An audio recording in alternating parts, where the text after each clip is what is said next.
সবাই দেখছে যে রাজা উলঙ্গ, তবুও সবাই হাততালি দিচ্ছে। সবাই চেঁচিয়ে বলছে, সাবাস সাবাস।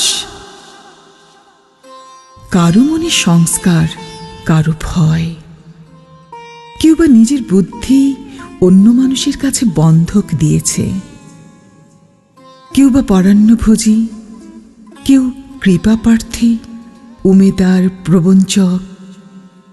কেউ ভাবছে রাজবস্ত্র সত্যি অতীব সূক্ষ্ম, চোখে পড়ছে না যদিও, তবু আছে। অন্তত থাকাটা কিছু অসম্ভব নয়। গল্পটা সবাই জানে, কিন্তু সেই গল্পের ভেতরে শুধুই প্রশস্তি বাক্য উচ্চারক, কিছু আপাদমস্তক ভীতু, ফন্দিবাজ অথবা নির্বোধ স্তাবক ছিল না। একটি শিশুও ছিল, সত্যবাদী, সরল, সাহসী একটি শিশু। নেমেছে গল্পের রাজা বাস্তবের প্রকাশ্য রাস্তায়। আবার হাততালি উঠছে মুহুর্মুহু, জমে উঠছে স্তাবক বৃন্দের ভিড়। কিন্তু সেই শিশুটিকে আমি ভিড়ের ভেতরে আজ কোথাও দেখছি না। শিশুটি কোথায় গেল?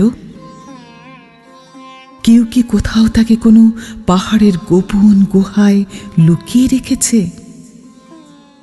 নাকি সে পাথর, ঘাস, মাটি নিয়ে খেলতে খেলতে ঘুমিয়ে পড়েছে কোনো দূর নির্জন নদীর ধারে,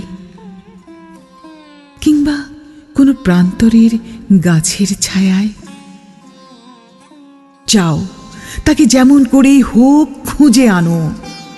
সে এসে একবার এই উলঙ্গ রাজার সামনে নির্ভয়ে দাঁড়াক। শেষে একবার এই হাততালির ঊর্ধ্বে গলা তুলে জিজ্ঞাসা করুক, রাজা, তোর কাপড় কোথায়?